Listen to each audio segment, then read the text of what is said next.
আসসালামু আলাইকুম, সবাই কেমন আছেন? ভালো আছেন? আজকে আমি আপনাদেরকে দেখাবো বেসন কীভাবে নাল করে আমরা আলুর চপ বেগুনি যেভাবে বানাই আর কি। ওটা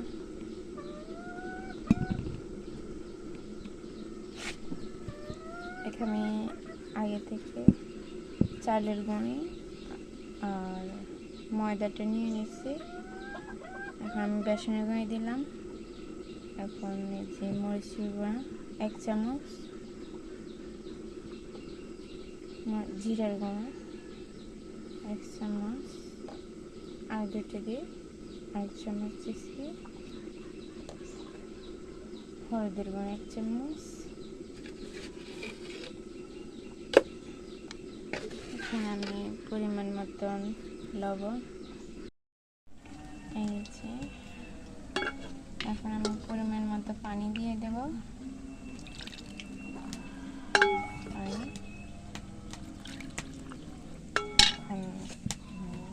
গুলবো এগুলা।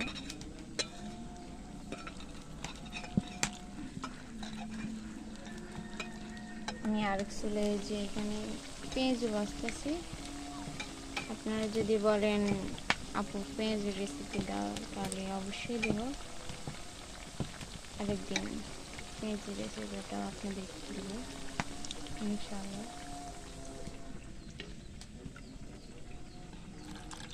পানি আর একটু লাগবে।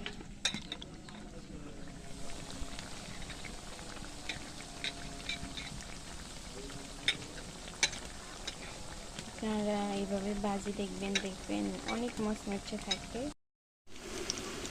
এই যে এখন বেগুনি ভাজতেছি, আর এই যে এখানে আমি পেঁয়াজও ভাজা শেষ, বেগুনি দিতে পারছি। দেখুন কত মুচমুচে হয়েছে। এই যে এগুলো তো আরও বেশি মুচমুচে।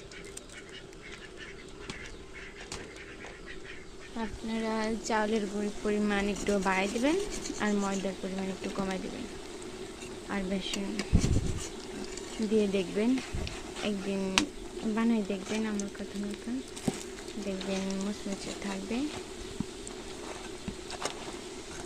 এই যে আমার বেগুনি